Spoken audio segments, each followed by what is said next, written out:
Tomie Obsession. Yeah, like the perfume. Oh my God. I didn't even realize that. I'm so I have excited a to hoodie talk with to you. Obsession. Oh my I'm God. so excited to talk to you too. You're like You're making so cool and hot and amazing. Like, you're my hero. Oh, I think you're making such cool stuff right now. And like Let's make cool stuff together. after this whole pandemic, yes. Yeah. So I'm just so excited to talk to you because like you're making such cool underground stuff right now that looks so unique compared to so much of like porn that's being made now, which is so crazy because there's thousands upon thousands of girls making content right now, and you're like taking like anarchist punk stuff, like black metal aesthetics, and then like putting it through like an e-girl like alternative film filter. It's like the coolest shit. How did you get K-holing, started? doing an Edie Sedgwick impression, but make it porn. That's amazing. Well, like, how I got started. I come from being a full service sex worker first. And You're in that's Canada, like, right? yeah, so it's legal. I'm afraid to say it. I declare it on my taxes. My parents know it's not a big deal. I can talk about it. So yeah, like that's kind of how I started. Although even with that, like I started off in Montreal making like weird or cuddle up was even a thing. And did that to like put a little toe in. I'll be like, I'm wearing PJs, you're wearing PJs, we can spoon. Let me I just forgot about those. Yeah, that was that was me testing it out. And then like I started working for like the worst agency ever, working out of this like sleazy apartment. And it was one of those things where like they just post ads of random hot girls that aren't me at all. And then they just expect men to be horny enough when they show up to just like follow through with it, which is just so uncomfortable for me because like I have people who want to see me, but I'm also kind of niche and I'm kind of like alternative and like I'm like a chubby like 5'10" goth girl at the time. I had like Wow, you're hair. 5'10"? Yeah. Wow, I didn't realize I'm only 5'6". Wow. Put a pair of heels on you and we can do that, the picture. Yeah, definitely. I'm like, wow. It's so weird through sex work because you see people and you're like, oh, I just assumed they're a certain height. I just assumed you're like 5'2" for some reason. I have no idea why. That's cute. It's because I'm like a subby. People like have this weird tall girl dom, subby girl short, and I'm like, you can still beat me up even though I'm a foot taller than you. But anyways, like they would just like show up and it was so awkward. And this was again like my first time doing full service, like literally my first client ever. I wore my fucking pleasers throughout the entire appointment. And I cut him open. Like he didn't notice until he left. And I was like, just try, like he like had a cut and he's like, I'm like, how's he gonna explain that? But anyways, so I started doing that. How long ago was that? Probably like a decade ago. No. Like 6 years ago or something like that. How old were you when you started? Oh, can you still hear me? Because my headphones keep like yeah, I can still hear you. Disconnecting. Yeah, it's fine this way even. Yeah, it's all good. Like we have good Wi-Fi, so it's picking up. Cool. I think it should be okay. Yeah, so I did that and then it was just like a bad experience. So I kind of didn't do it. And like I got like thrown out of my house because I was like depressed and I was living with all these like trans punk queers in like a communal punk house, but they're like, you're fake depressed, fake gay, and a sex worker for clout, and you're so annoying. 6 years later, I'm still a fucking hooker, so fuck you. That sounds like such a thing that would happen in one of those houses where you're like, we're all best friends, we're all coming from the same place, and then like a year later everyone's like, no, you're like fake. Yeah, they're like, you're like a stupid baby. I'm like, I'm sorry. And then I was like completely out of sex work for many years because I was dating a terrible person who would not have been cool with that. And then I had to flee them and moved to BC, and I just gravitate towards hookers because they're just better than other people. Yeah. Yeah, like not all hookers are cool, but they're automatically a bit cooler because they're hookers. Yeah, you know the real shit. Yeah. And yeah, Vancouver, where I ended up, is like a good place to do escorting. Like you can get deposits, the rates are pretty good, like especially once you're established. And I got a job doing support work for street-based sex workers with like a nonprofit, which is really cool, like getting to do like frontline work. And like I got to be like in a van riding around from like 10 p.m. till 6 a.m. handing out condoms and like needles and that kind of stuff. But also like I would pick through donations and be like, oh, I know like a specific goth girl who would love this outfit. And so like I would see these girls, they'd be all sad in the middle of the night, people would be mean to them. And I'd be like, girl, I have a surprise for you. And then we'd play dress up and they'd like feel better. And it was great. Yeah.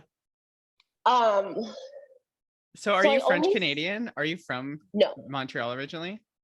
No, I'm from BC, but I've lived most of my adult life. Well, like I was here for like 7-ish years, and then I was in Vancouver for the last 4 years, and just moved back July to Montreal. Oh, nice. But oh yeah, so like porn, I was like never like a huge consumer of porn. I used to off to a lot of movies, like weird movies, like what New movies? French Extremity, like Ma Mère, or like Henry and June. I was very into Anais Nin from a very young age. Some like dark shit. I mean that adds up. yeah, it makes sense. Yeah. It makes sense. And I've always been more of like a film nerd, like a cinephile who's like really into like those kind of aesthetics, and like an artist doing like weird, crazy makeup and like styling for photo shoots. So like I come from like a nerdy artist, fashion-y place. And then I like, maybe I can do porn. I guess like because sex work gave me like more confidence about like being a hot girl. I never really saw myself as that. Yeah, for sure. I can feel that.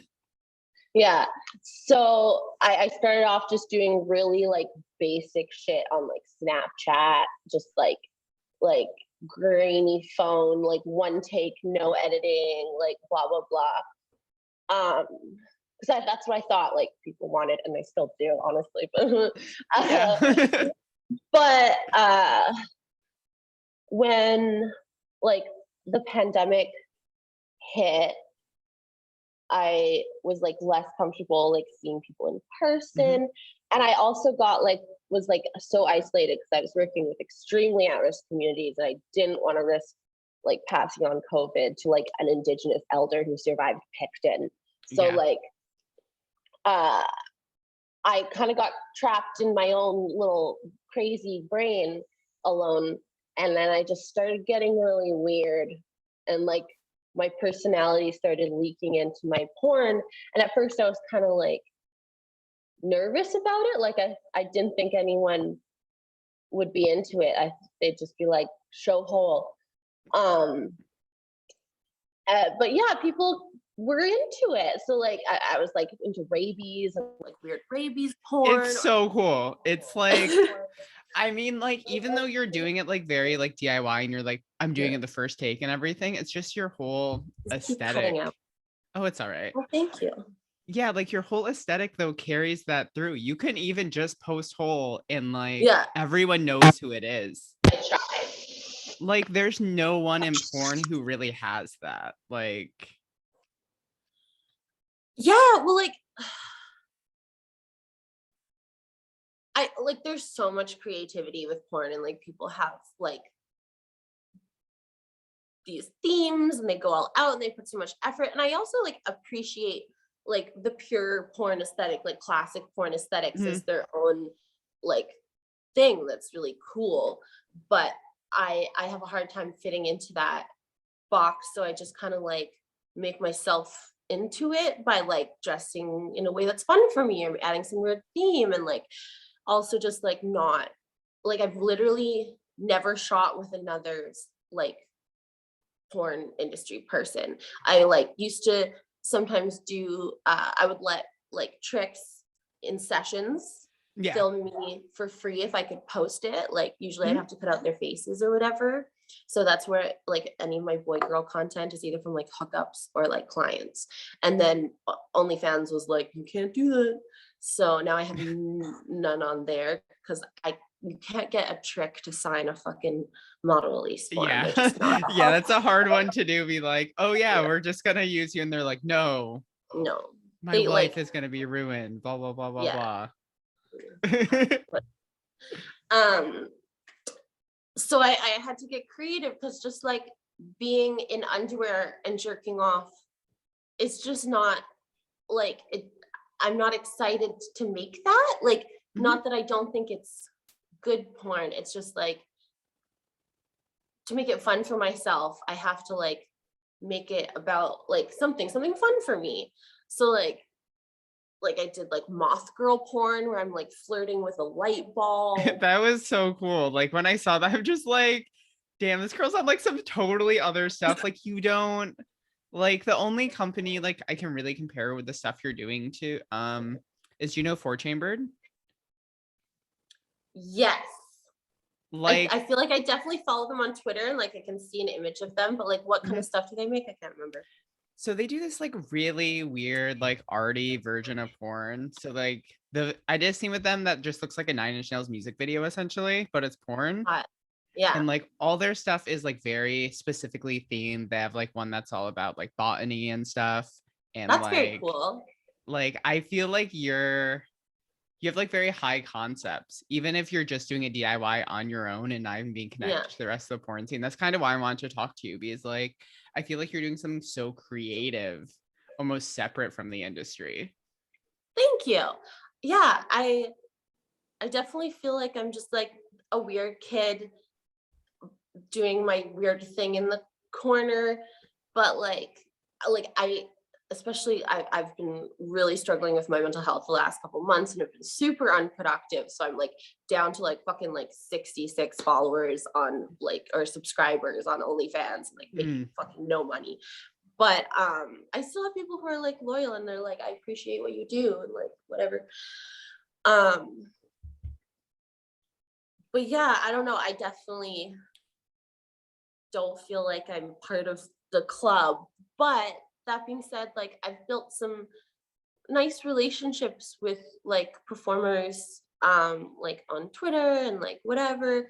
And like it makes me feel really good about myself that people that I like really respect in the industry who are like very much established doing like legit stuff like gas me up and they're like excited about my stuff. And like people like I don't know, like Goth Charlotte or Slut Suck-a-Ho or like like people who are like mainstream popular, but they fuck with me and they're also just like sweet and cool and I like flirting with hot people on Twitter. So like I think people can see that you're doing something unique, and I think there's just so many times in porn now. There's just so many people making it. There's very few people that you see their porn and you're immediately like, oh, that's them.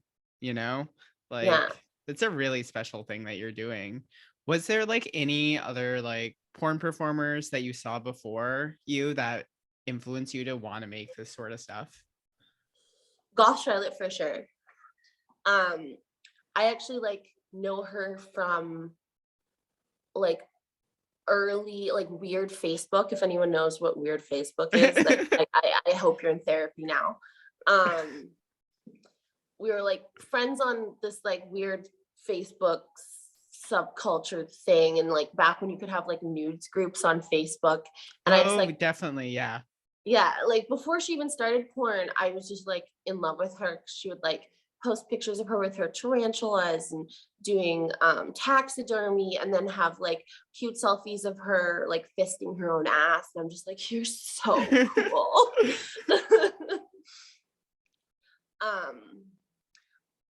But yeah, like I didn't really know like names of many porn stars before I kind of went into the industry, got on like porn Twitter, and started like meeting all these people and seeing all these cool things and like becoming inspired by them. But yeah, I really just like started very much like ignorant. That's really cool though. Yeah, I feel like I knew Gal Charlotte, like, I think we were Facebook friends for quite a while. I think we both were either God's Girls at the same time or worked at the Armory at the same time or something.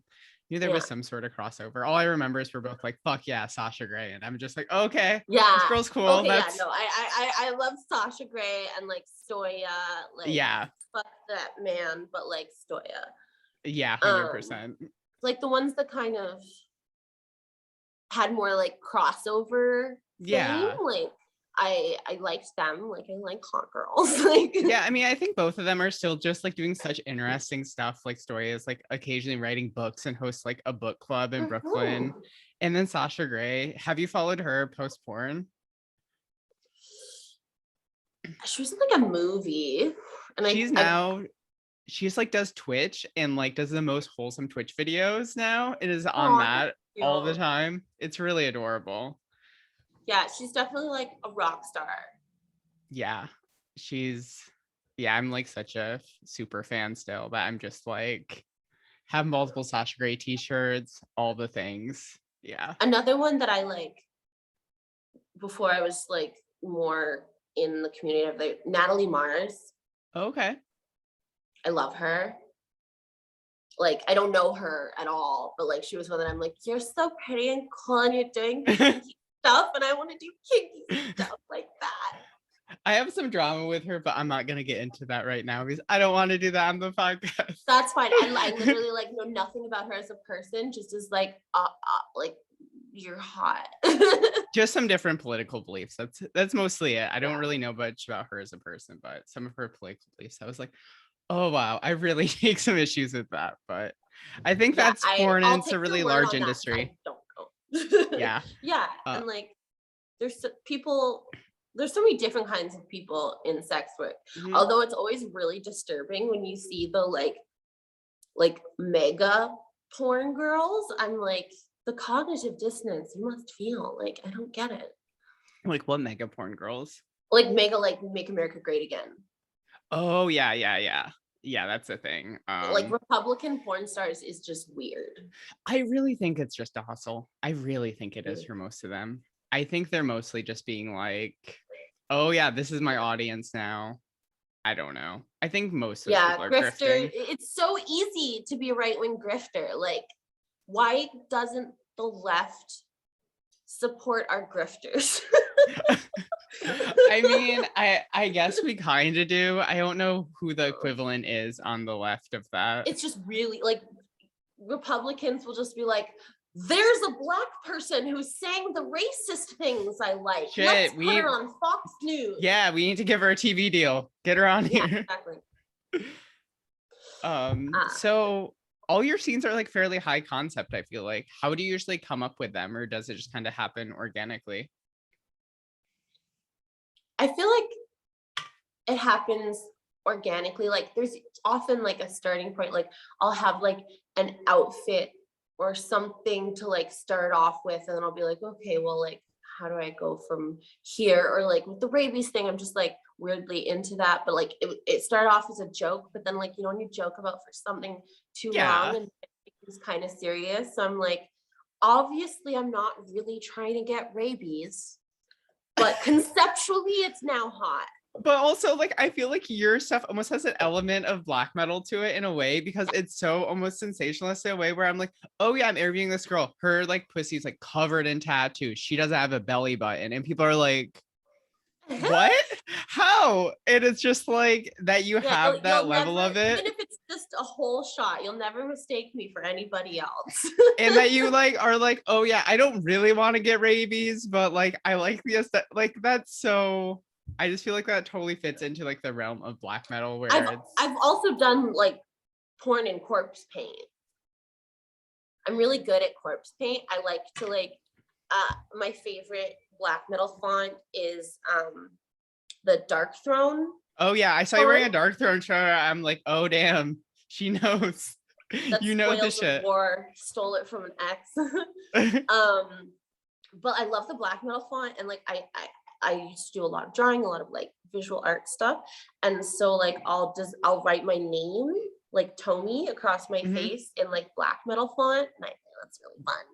It's so cool. It's yeah, I used to play in black metal bands in like high school and a little bit after, so seeing other people use those aesthetics in porn and like not do it, like I think black metal can come across so cheesy because people don't put like the artistic value into it, but that you are, and it's not just like, oh yeah, I'm just wearing random corpse paint.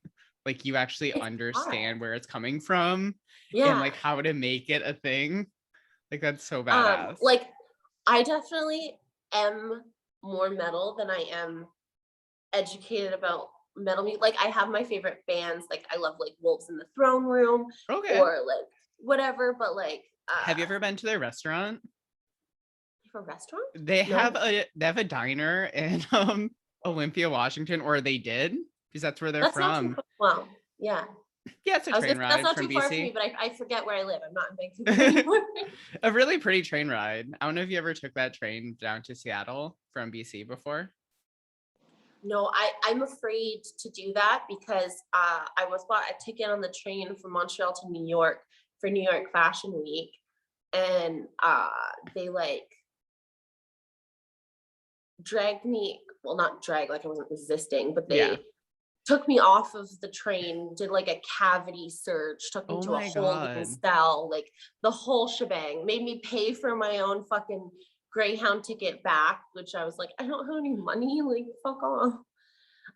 So I'm afraid of taking trains to the States now. Like that border crossing is a big fear for me. I successfully went to LA once since then, but it helped that I had a job. I wasn't on welfare. And I could say I'm a social worker, and then like they're like, oh, okay, no, in.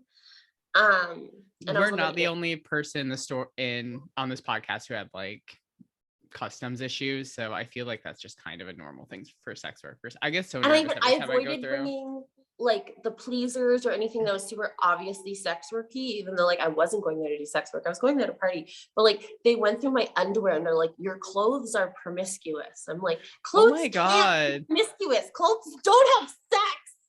And that's my underwear. Like, fuck the United States. Just like fuck this. That's so fucked up.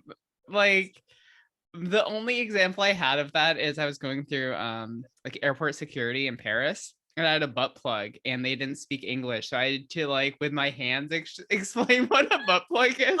Okay, it was like, and then they're like, oh, okay, it's fine. I had to be like do hand motions to explain it. They didn't give you shit about that, because I just had like a weird keychain that my friend made that was like this kind of like drippy string that made out of like pink foam. Like it was just like a weird little dangle.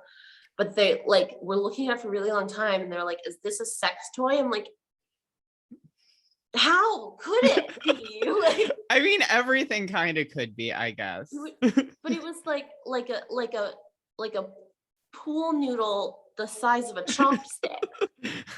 Like it would be a very bad sex toy. Yeah, I just feel like the whole United States border is always such a clusterfuck. And even as someone with American citizenship going through it, I'm just like, every time I'm like, what are you gonna do? Take my citizenship away? Like, why do I have to go through all this bullshit? So fucked up. And like, I'm so torn about it because like on one hand, like there's so many reasons I'm grateful to be Canadian instead of American, because there's like good stuff about it, but also like there's not a lot of variety within Canada as far as like culture a little bit, but like weather, no. Like in the States, it's like you got desert, you got snow, you got all of it. Like if you don't like where you're living, you can move somewhere that's dramatically different in That's culture true. and like everything. And in Canada, it's just like You have six slight cities. variations. Yeah. Like the Like, only real outliers, like Quebec, it's like, oh, you parlez français, c'est yeah. là. Yeah, I feel like That's what. that's the real difference. As soon as you cross over like the river from Ottawa over, it's like Yeah, everything is just French and you're just like, "Oh, okay, I'm in a different yeah. country. Where the It's hell am I?" crazy.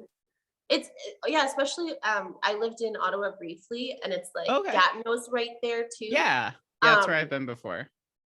and like people would expect maybe, like a lot of people in Ottawa would also speak French, or For like a sure. lot of people in Gatineau, since it's like right there, would also speak English, but it's like no. Like Montreal, there's a lot more bilingual people than I think anywhere else in Canada. Like as far as like French, English, like obviously there's a lot of like immigrant families and people from other places Mhm. who speak more than one language. But most people in Canada, it's like you speak like one or the other. Yeah, Ottawa is one of the few places I've been where it's like literally everyone's bilingual, and everywhere you go, they ask you everything in French and English, and it's just like, Really? oh, that was my experience as a kid. I'm originally from this small town in Michigan named Holland, and all my Okay. vacations as a kid were That's always in funny because Canada. you're Dutch. Sorry. Yeah, yeah, it's this weird little city that's like a mini Netherlands that's in the Midwest.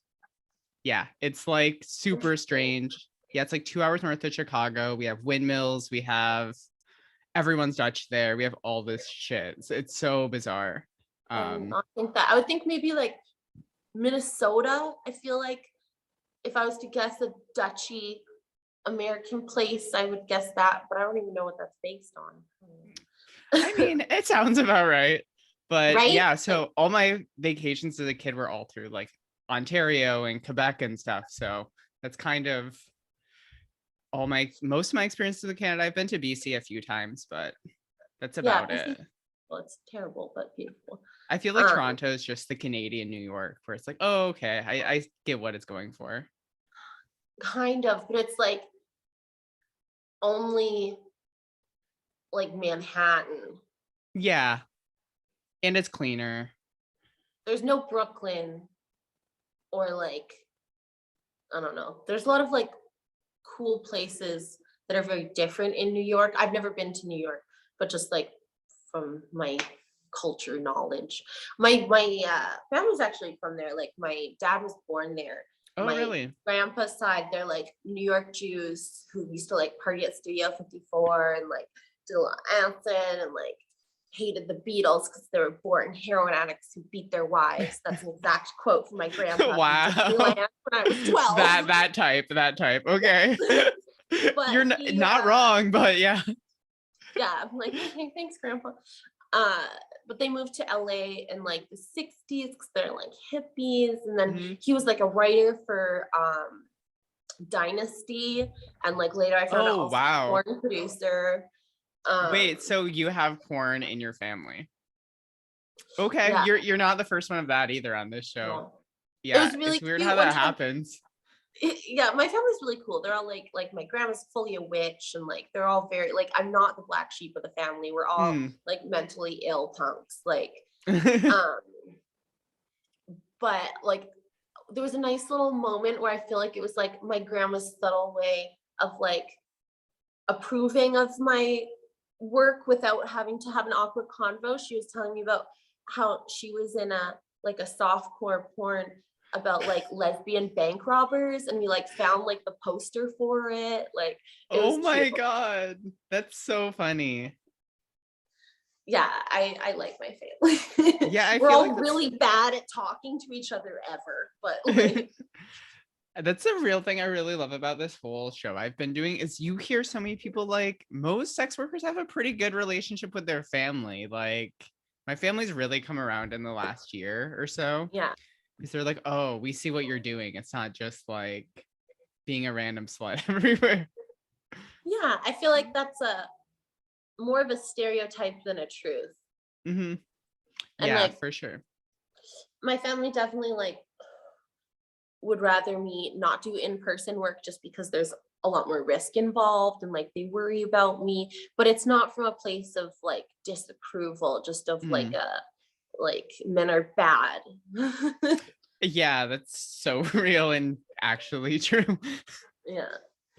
So obviously you've shot a lot of stuff on your own. What do you want to do if you're able to travel and hopefully COVID goes away in the next year? Like, what's your dream scene? Like, what ideally would you love to do? Um, well, I I was talking this week with Charlotte Sart because I knew she'd fuck with some of my weird shit. I'm like, can you make begotten porn with me? And she's like, yes, I can. Yes, let's Fuck do yes. that. And I'm like, yes, let's do it. And then I was also talking to her about like Geiger porn. And like, it's really hard being a one woman production company Yeah. and like having to learn like all of the jobs and have zero resources, zero budget, like and I've never worked with other like real performers, and like I want to. I don't want to be just like the weird kid in the corner. Like I also want to have like cool sex with cool people. Like Yeah. Yeah, it's like the fun part about porn. You've like done all the hard work on your own, I feel like. yeah. And I'm like, I'm such a like fuck doll service bottom that like getting enthused to fuck myself requires like work. Like that's why I Yeah. do all these crazy concepts to make it fun for myself, because otherwise it's like so yeah, I'd really like to work with other people. I'd love to be like hired by someone one day. That would be cool. Or like given a budget or like something. But yeah, there's like a lot of people I've talked to who are down to collab with me, and I really want to work with them. I'm just like trapped in fucking Canada being poor. That, I mean, it's also like, even if, let's say you have $10,000 to shoot something right now, most people can't shoot right now because of the pandemic. I feel like Yeah. this whole industry feels like it's at such a weird pause where like That's even why it's a myself. great time to get a BBL. What's that? That's the other thing I really want. I just really want a BBL. Oh, Brazilian butt lift. Yeah. That's what it is. Yeah. It took me a second. And then like the Cardi B knowledge went in my head. I was like, oh yeah, I do know what that is. Yeah. No, I'm obsessed with it. I love like body mods and plastic surgery, and like I like thinking of my body and my image as like an ongoing art project that I get to like keep. And yeah, like it comes from a place of like ownership and bimbofication, and like obviously I have like anxiety about my body and like my like everyone does, and like things that I'm self-conscious about, but like I know people find me hot now, but I want to be like supernaturally hot. I think you're like getting there. Like, I feel like your body is just so instantly recognizable and different. Like, do you just It's want true, to but I want continue doing fat that? ass. I want an ass and like a little waist. I'm very like hog body on lock, but like it's cute. I know my angles. Like that's the other thing I'm nervous about shooting with other people, because like when I like shoot, I spend so much time setting up shots and angles, so I like what I'm seeing on camera, because I have like my own insecurities and stuff. So like if I've done a hot scene, but the whole time like a double chin, Yeah, the I'm double like, chin oh well, thing. now I have to either not use it or like zoom in or like whatever. So it's like scary to think of like people who don't know my angles shooting me. Yeah, that's definitely a real thing where when you look at some of your porn back, you're like, what the fuck is this? I'm so not happy with this. But I feel like that's a little bit part of this industry. Also, I think it's an important thing to remember. Someone told me this: you don't actually see yourself if it's less than 6 months old. any photos because you're seeing all your insecurities and all your bullshit that you're putting on your current self. So true. So true. There's so many times where like I've gotten all dolled up and started shooting, and then like I take a couple pictures or take like, you know, like 4 minutes of video, and then I look at it and I'm like, this is fucking disgusting and I hate it. And so then I give up, and then like later I look back and I'm like, oh, that was really good. Why did I stop? And then I'll like post them and I'll be like, oh, this is now my favorite picture of me. But I literally cried after I took it. But I mean, I feel like that's the creative process, especially when you're doing it alone, because it's all on you. Like, you can work on something for so long and be like, I absolutely fucking hate this. And then it could get nominated for an award or some shit. And you're just like, okay, that's great. one day, It's just one day. You will. I have Nominate me for something, audience. Yeah. Next year, plenty of events coming up, plenty of award shows trying to make their money back.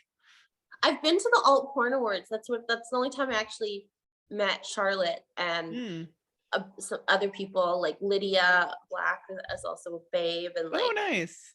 And there's some people who like I no longer think are cool because I've learned more about them, but like it was just so crazy being in a room with so many people I've jerked off to.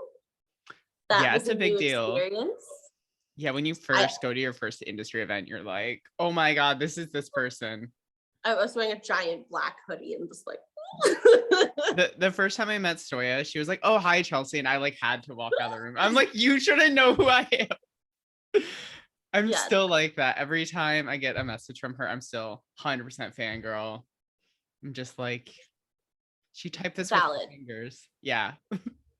Yeah, I feel like that about you though. Like when you acknowledge me, or like Lydia, or like there's all these people that I think of as like there's celebrities in my head, and then they'll be like commenting cute things, and I'm like, I feel like that's the beauty of porn because our turnover is so fast. So you can be like super inspired by someone and they've been in the industry for 2 years, you know, or 3 years, where like there can be this whole turnover. Like I had that at my third AVN. Like this girl went to me, she's like, I wouldn't be doing porn if it wasn't for you. And then she won. I'm like, what the fuck?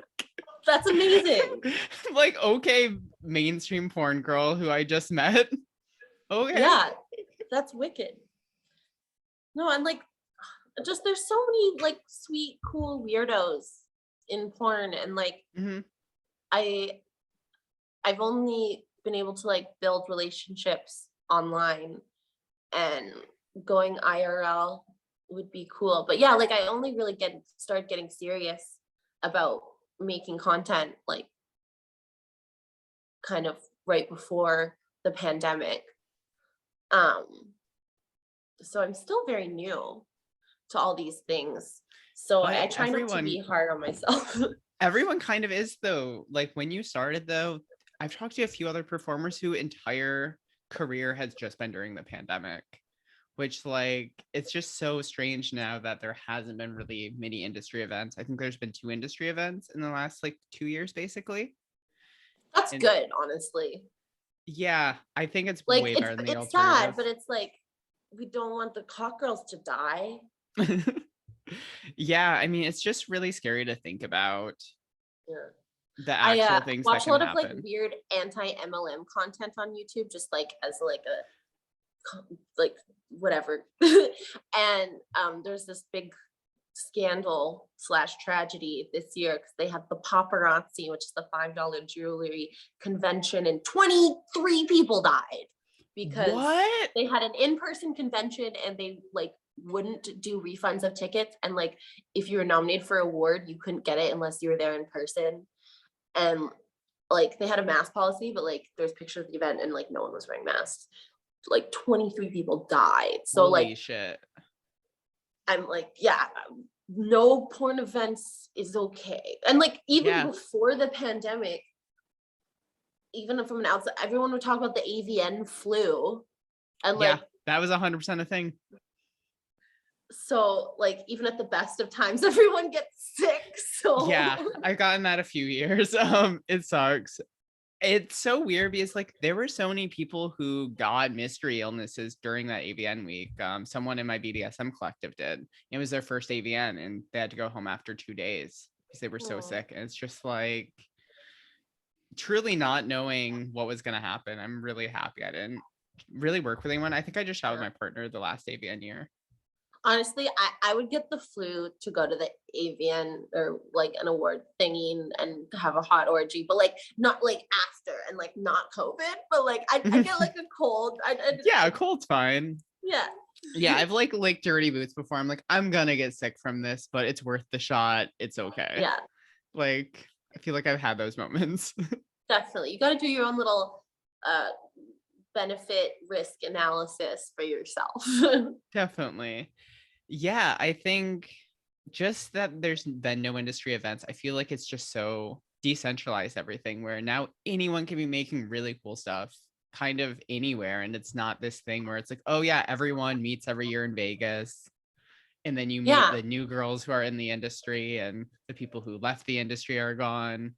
It's just so strange now because there's so many people that left this industry now, but it's not like there's been events to be like, oh, they're actually gone. Yeah, you haven't felt that yet. Mm-hmm.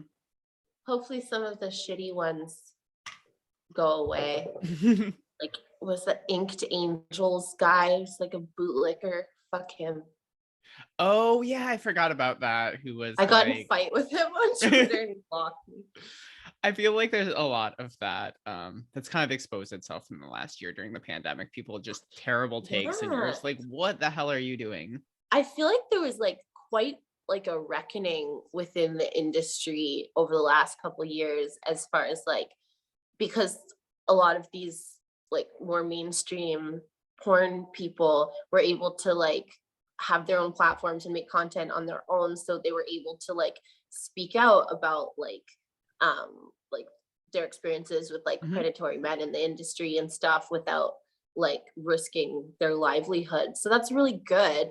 And I think necessary apparently, because yeah, there's been a lot of reckonings. Yeah, for sure. I mean, just the amount of like performers of color who spoke out last year. I just feel like it's really starting to change, hopefully. There's also Yeah, been like multiple people who've like returned AVN awards because of them. They're not doing that's enough. cool. It's just a really interesting time, I feel like, in porn because Yeah. it is so radical now because you can be, because there's not one company that's paying your paycheck anymore. Like Hmm. you can say anything online now and call out any abuser, any creep in this industry, and it's just kind of fine now. Yeah, and like I never even considered getting into like mainstream porn because like I, I'm chubby, I got tattoos, I'm in Canada, like many reasons, but also just like it's kind of like be trying to be like an actor. Like it's just like so much weird toxicity and so much having to like uh appease or like be nice to like shitty dudes who have the power. Yep.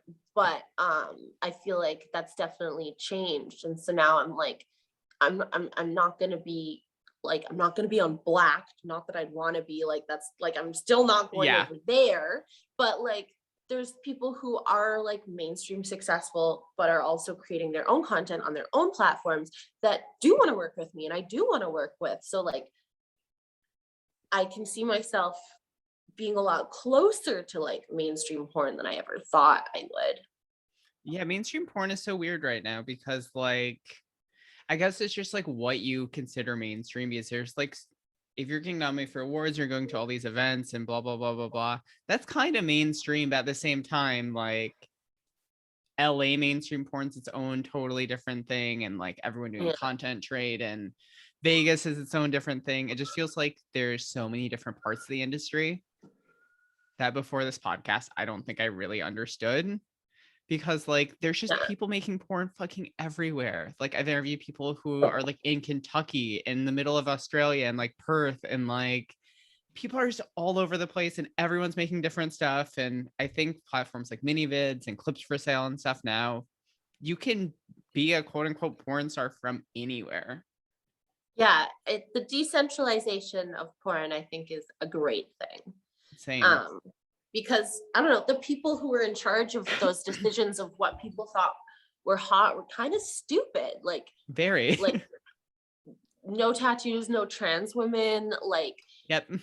all skinny white girls, like that, like obviously, like there's hot skinny white girls that make great porn, but like there's so much more that people really want. Like Yeah, I feel like just the whole alt wave of porn just really changed everything. Like people like Sasha Gray, Stoya, Caden Cross, just like all those people have changed so much. And now that Caden Cross is like the best director in porn and winning all like director of the year awards, it's just so wild because I feel like when I first got started like 10 years ago, you didn't see performer directors winning things or even being nominated or even considered serious.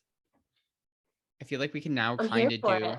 yeah, whatever the fuck we want, and women can be in positions of power in this industry. And it really just wasn't for so long. Yeah.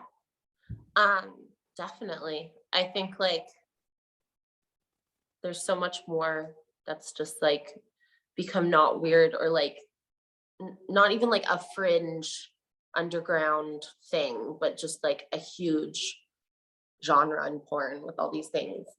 I like that. And like bisexual porn like becoming bigger. I'm like, yes, hot, love it. Like Yeah. I feel like it's going in such a great place right now. And like, I'm so hopeful about it because I just know it's going to get better. Because these studios are just going to keep losing more and more power. yes. Yeah. I'm just so about the performers controlling everything and just, yeah. When I first got in this industry, every AVN, everyone would just be on like the floor of the convention trying to hustle to get jobs. Now, I mean, I guess 2 years ago, the last time I went when it still happened, Yeah. barely anyone was on the floor because everyone was shooting at some hotel. Like Yeah, everyone's I just saw shooting all the content orgies. trade. Yeah, Yeah, everyone's shooting like orgies. Like 30 people are, person all girl orgy. I'm like, oh, wow. yeah. Then you like talk to someone, they're like, oh yeah, I did like 7 shoots today. And it's just like, Yeah, how are you alive? How are you surviving all of this? But yeah, it just gives me so amazing. much hope about when the industry does actually fully come back, because right now it's just such a honestly strange time. I've only been on 2 sets in the last 2 years, so it's just such a weird thing. Yeah, it is weird, and I'm hoping that like once that shit starts happening, that they'll let me in the club and I can play with the cool kids. But yeah, I really hope to see you at an AVN or XBiz or whatever things on the East Coast. I think Exotica or something like, Yeah, yeah. which is a great So, Canadian movie with the weirdest strip tease ever. Have you seen that oh, movie, what is it? Exotica? No. Exotica. Oh my god, it's so good. Who's in Um, it? fuck that like hot girl who's a bad actress, but she's good in this. Who's in the Black Dahlia and the L Word? Oh. Mia Kirshner, long black hair. She's really pretty.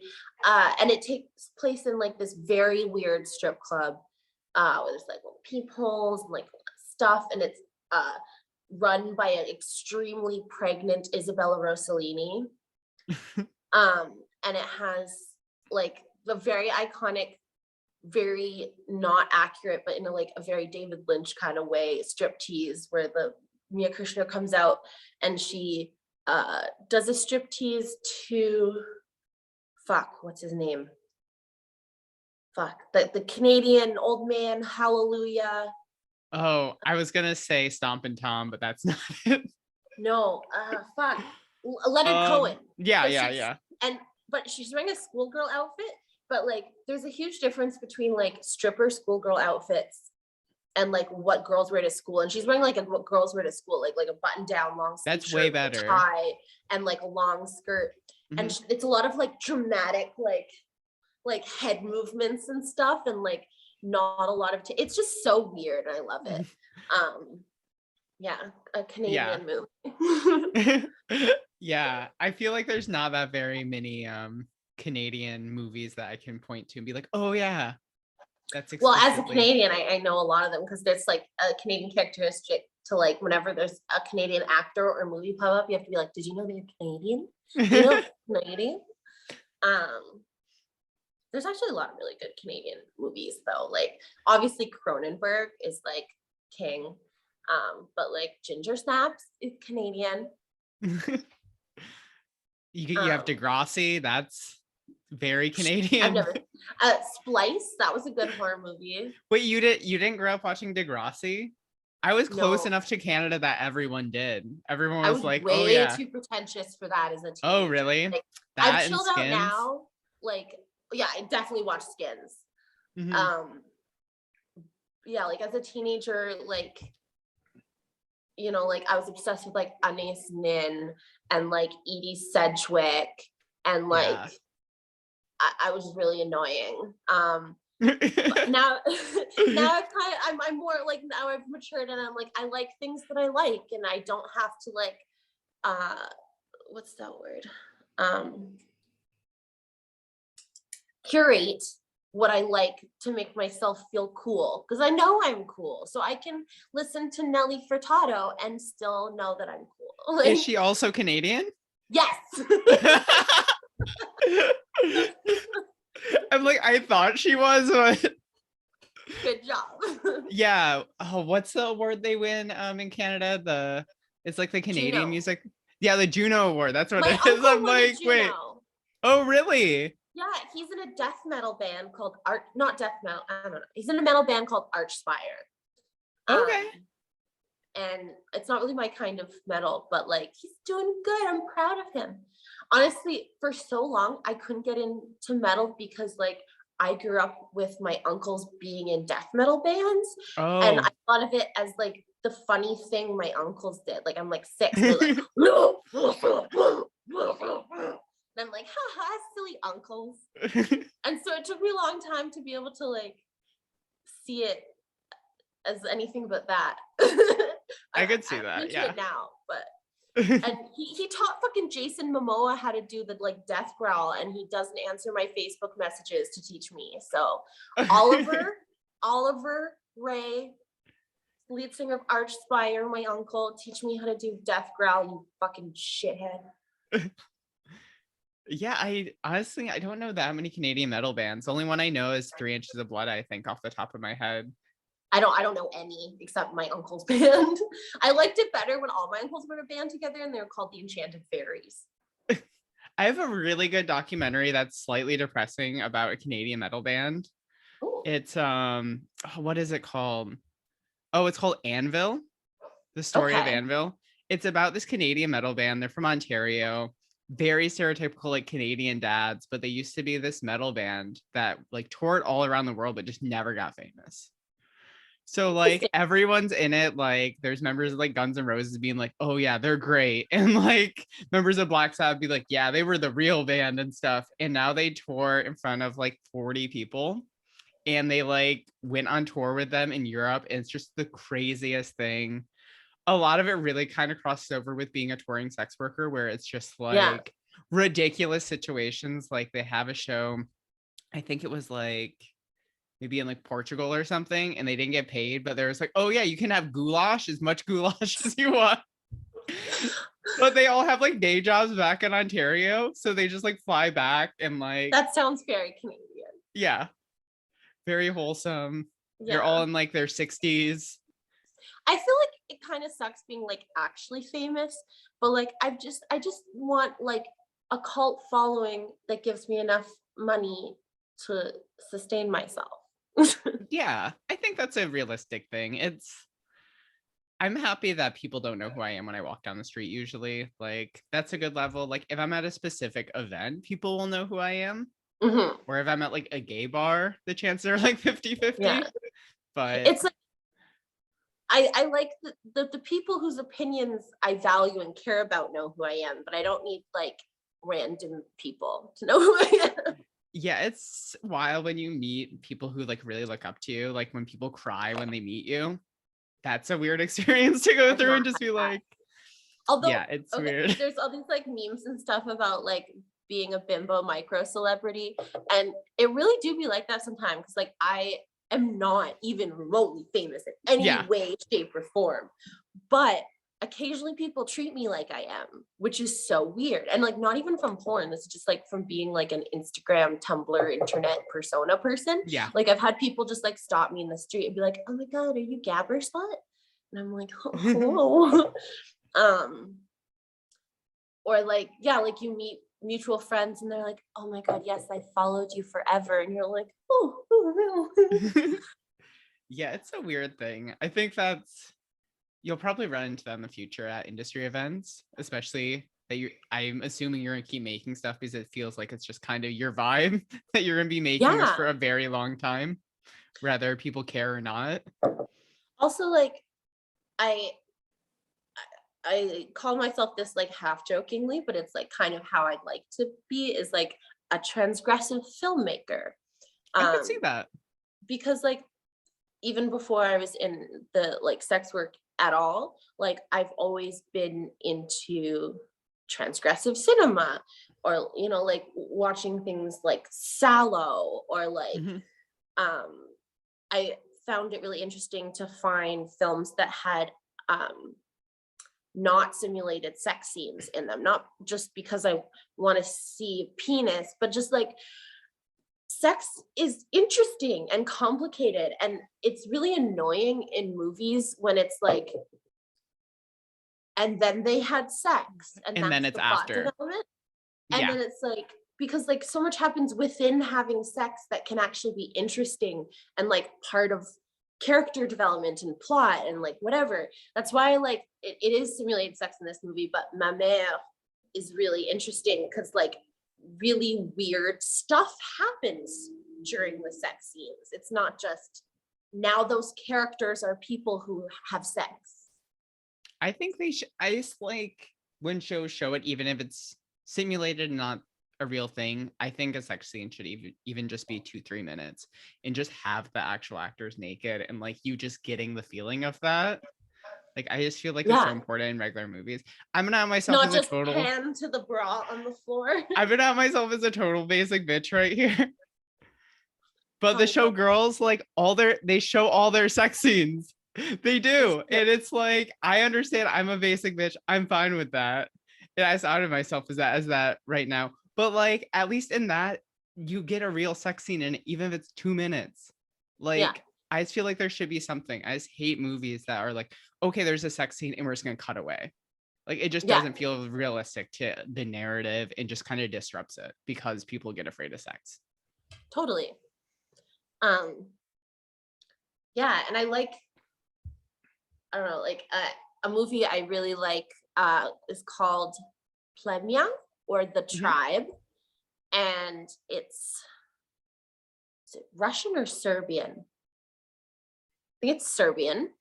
And it's a movie about like a boys' school for the deaf. And there's no talking in the movie. There's no subtitles in the movie. Everyone communicates with like sign language, but you're not meant to know like what the specific signs are. But like the way people Wow. talk to each other with their hands, like you know what's going on throughout the whole movie. Is it a And they short have, film or is it like a full 2 hours it's a long? full-length film and it's Wow. brutal. These boys are bad boys, like they'll like stab people, and then like there's like teenage prostitutes who are like going around to truck stops, and like there's like like a brutal like backdoor abortion scene, and like but like they have these really like rough, like not like rough like they're beating each other up, but just like very gritty like Mhm. sex scenes between these characters, and I definitely jerked off to that. That's so cool. Like, I kind of had a feeling about you like this, but I feel like you're drawing from such like interesting art movements, not only in film, but like in music and like just aesthetically, like that you're bringing all that to porn. It's just such a cool thing. Yeah, what I lack in like technical abilities, skills, or like whatever, I have a wealth of like internal references. Like I have consumed so much media. Like when I was a kid, I was a huge bookworm. Like I was like read a book a day type kid. Wow. And like when I don't have internet, I have to have a book a day or I feel insane. And like watching like movies and like all these things, and like I see the world, and like I like connect it all to like these weird references in my head, and I get so much pleasure from that. And even if no one else notices that I'm doing something, it's like I see it and I appreciate it. Like one clip or scene I really like. It was a commission kind of, or a custom, whatever you call it. Someone gave me some money on OnlyFans and they wanted me to do a mind break scene, which is like, oh, I'm such a bimbo, I don't have a brain, my brain is broken. But I got like a green screen and this like weird Shein, like it was supposed to be like an Alice in Wonderland costume, but it's just like a weird blue bikini, and I had a blue wig, and I was in like a flower field, and I had like little eat me, bite me, like little cakes, and then there was like a dick that was like suck me. But I did all the soundtrack is from a movie called Sweet Movie, which is a very, don't cancel me, it's like a very transgressive film, but it's super interesting. It's from, I think it's called like Czech Black Wave or Dark Wave, the like cinema movement. And it's very weird. And the director, he like, I think he like majority lives in the States, but he is from like former USSR countries. And like, there's all this like juxtaposition between like American capitalist iconography and then like Soviet aesthetics. And in the soundtrack, they have a lot of like Italian communist like propaganda music type thing.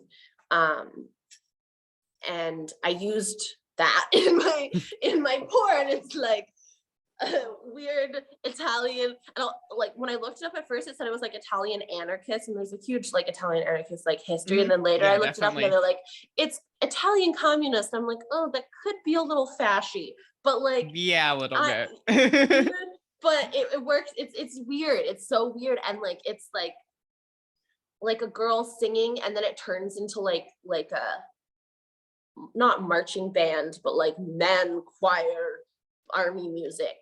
But I'm like in a weird Alice in Wonderland in a field, like, but it works together. That's so well, cool though, so that you're like satisfying. drawing from all these influences. Have you like ever screened any of your work in Europe?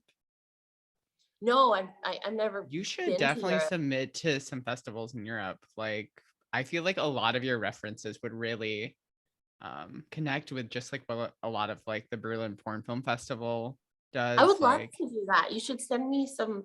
Oh, I definitely will. Yeah, all their stuff is just like weird art porn, so I feel like your stuff would totally fit in. Yeah, I've really not put myself out there very much, or like tried to be appreciated outside of like, I made this weird thing on my OnlyFans. Do you like it? Like, but I have like, I show people my work when I like meet them in person, and a lot of people like when you show people your work, there's like the people who just literally can only see the boobies and the hot, and like nothing else is there, because they're just like, oh, you're showing me a video of your pussy. But some people are like, wow, like you put a lot of work into that, and like I like your aesthetic is really cool, and like people do get stoked on the like not just my like amazing perfect pussy, and it feels really good. I like that. I like being appreciated as like an artist who is also hot. So I have 2 more questions for you. This has been such a great interview. I feel like you've more than delivered on like the whole artistic thing that I was like, oh, I'm really interested to see where all your influences are. Like, more than delivered on that. Like, oh, thank you. Yeah, I could talk about this nerdy stuff all day. Yeah, such a cool, truly you're such a cool artist, and truly going from so many experimental like art movements and like film, and really bringing that all in, and just so awesome. You should totally watch Sweet Movie. It's so weird. I definitely will. There's a gold painted penis, although there's a scene I always skip through because they go to like this real commune in Amsterdam that does this weird like regression therapy thing where everyone acts like babies and they're all like puking and like pissing on each other. It's very sallow. I mean, and I actually don't like that scene. But the rest of the movie is just like really good. Yeah, that sounds like something. Yeah, excited. that seems 100% like something that would happen in Amsterdam. I'm just like, yeah. Yeah. I'm like, And it was the sounds about 70s right for too. Dutch people. Yeah. Um, so what do you still want to accomplish in your career? You've been in porn for like about 2 years now because you started roughly around the same time as the pandemic started. Like, what would you really like to accomplish? Like, do you have any goals? Yeah. I really like, I do want to work with other people in the industry. And I want to like go places, like to do stuff like um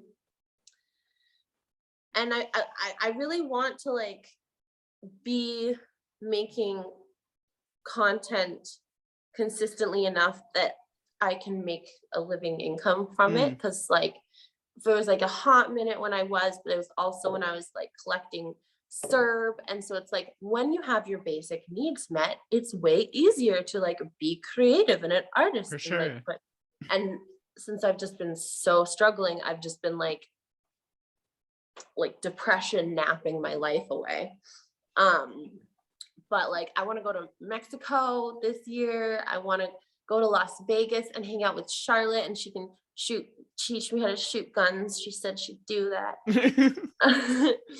um and like what you were saying about like submitting stuff to like festivals and stuff, like just kind of trying to like put myself out there more and have more like confidence, because like I know I do cool stuff, and like when I actually do stuff, like I like it. I think it's cool, and I think it like people would fuck with it. And so like I do want to get myself out there more and have more confidence and like have did you know she's a porn star not just as a joke in my bio. I think you're definitely there. I think if porn stars fuck with you and we're like, wow, you're making some cool stuff, I think you're definitely on the right track. Well, I put that there because I have a couple random pictures of me that have gone like viral on like Pinterest and like Mm, edgelord little like aesthetic Instagram stuff. So like occasionally someone will tag me and no one will know who I am. People keep thinking I'm a girl from Euphoria, even though I don't look anything like her. Anyways, but I saw there was like comment threads of people talking about me, and someone was like, "Did you know that she's a porn star?" And I was like, so I made that my Instagram bio. Did you know that so she's a someone said you're a porn star, so you are. yeah. I think that's how it happened. Yeah, I can totally see like some like 15-year-old boy in like Minnesota right now who like is super into Cradle of Filth, like discovering your porn and being like, oh my God, I Well, don't love no this. minors interact with me on the internet. You can look me up on Pornhub. Teenagers Oh are allowed no, to do I that, don't but think they would ever contact you or look you up. I think they would yeah. just come across it on some black metal fan site and be like, oh my God. I need to post more on Reddit. I only like post like on like cute animal videos and like YouTuber gossip. I haven't used it at all for work, but like I know that's like where a lot of weirdos go. And I know I'm kind of like I can be a weird meme. So like give me money. So I have one more question for you. Yeah. This is like the only like kind of clickbaity one I ever ask. So Okay. if you could magically change one thing in porn tomorrow that we all wake up and it's just drastically change, what would it be? Mm,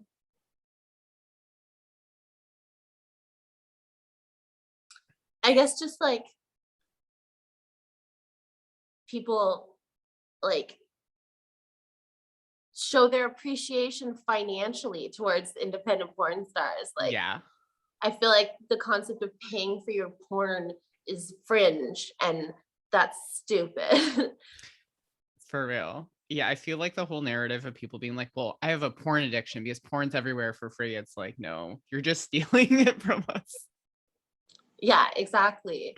Um yeah, just like people valuing the work we do and not just seeing it as like an easy cash grab, Mhm. like make money lying on your back, like just jerk off on camera. Is that even like a real job? It's like, bruh, I have like a 20-minute video where no like there's no more than 2 seconds before there's a cut. You know what I mean? Like I like spend hours editing these things. I make like soundtracks and like blah blah blah. Like each like 15-minute clip of mine has like 50 hours of work in it. Like yeah, I think particularly your porn is just so high concept for like someone who's doing it completely indie and on your own. Like you're putting in the real work.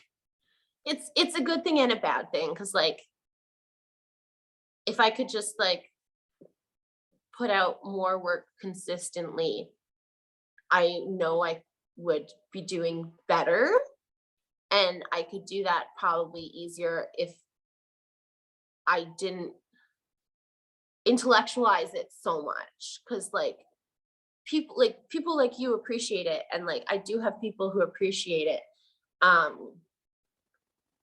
but like I said, I'm like not making a living wage. I put so much work into everything, and it's like, you know, like I'll get really excited, I'll put this thing out there and I'll get like 3 likes on Twitter and like a $3 tip, and I'm like, yeah, that's such a struggle, because I've definitely had the same thing where I put so much work into something for over a year and you release it and it takes like 3 weeks to sell 1 copy and you're just like, what the fuck am I doing?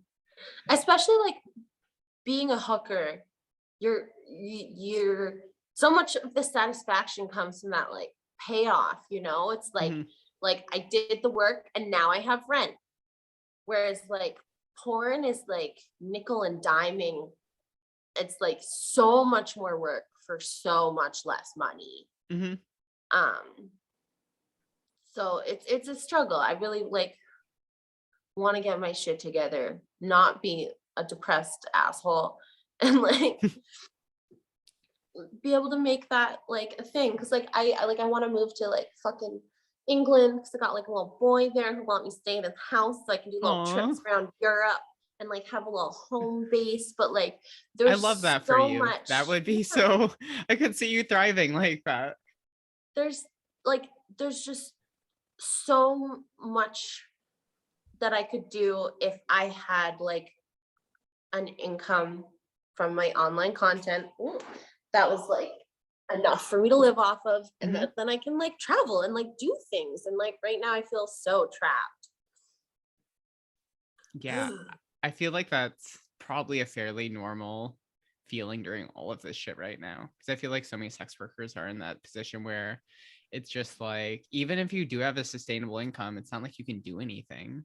It's not like it's like, oh, you can't make plans to do anything, go anywhere, make future plans to shoot, really. Like it's just, and it's so frustrating, because it's like it's not even like I'm being limited by those things yet, but like I have so many projects. Like I have like a slutty little communist outfit someone sent me.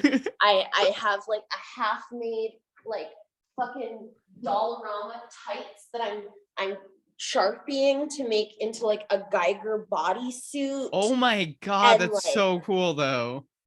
It looks really good, but you can't really tell. And like I want to do like Begotten, like a porn version of Begotten, which is twisted, and I want Charlotte's help with it. She'd be so good. And like, oh yeah, I wanted to do like a porn version of the girl in the radiator from Eraserhead. Oh yeah. So like, in heaven everything is fine, with the giant sperms falling when she stamps on them. Your like references are just so cool. I'm so excited to see what you make in the next however many years you want to keep making porn. Like, yeah, I just gotta actually do it though. Like I have all these ideas, but I don't do them. I mean, eventually it's gonna be done. As long as I'm a Virgo, so I'm like, as long as I have it written down, it's eventually gonna get made. It might be in 5 years, it might be in 6 years. It's eventually gonna get made. Like, I know we need to finish up, but that's like another thing that really frustrates me about like being a like porn content creator, or just like online content creator. Like when you're an artist, it's hard to do things like 3 of them a week every week. And like especially me, like I'm coming at it from like a very weird artistic perspective, and like I've read quotes from like very famous writers who are like, yeah, I spent an entire month on a page.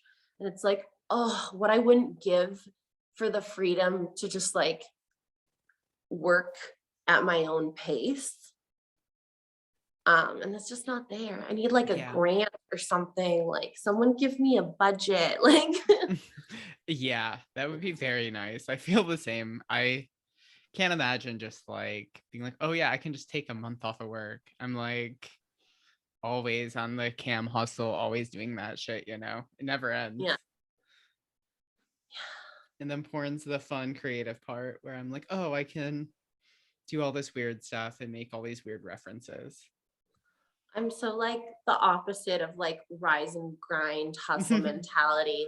I'm like very much into the anti-work philosophy. Like yeah, I've been like on it more in the last year just because I'm like, I had like 6 months during the pandemic where I couldn't finish anything, where now I'm like, I need to do a hyper schedule. I need to wake up at certain times. Yeah, it's a little bit I feel like boring, I'm kind of in there now, and it's become like an impossible task thing, you know, and it's like you when you're trying to do the same thing every day, but somehow you never do it. And I'm like, what? Yeah, my therapist made me give a name to my avoidance coping strategy / whatever, my avoidance thing. So I named her Cat Marnell. So now I can be friends with her and be affectionate towards her and not just like hate myself for it, but just be like, you know, that's my little Cat Marnell. She's kind of fucking my shit up, you know, everybody loves her. Well, I'm so glad we got to talk today. Is there anything where people can find you? What are your links? Yeah, like follow me on Twitter. That's like I'm always on Twitter. Tomie Obsession. Instagram, same name. Sub to my OnlyFans, fuckers. Like only $5 and I'm creating cinema. Like, yeah, I mean, now you know how deep the well of influence is, so you really need to pay now. Like, exactly. People need to start sending you some real money, and just imagine how high the concepts are gonna be. Smarter. Well, thank you so much for coming on this pod. I had so much fun with you. Thank you so much for inviting me. I'd love to like chat more. Send me the Berlin yeah, links. Of course. All right, bye everyone. Bye.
Bye.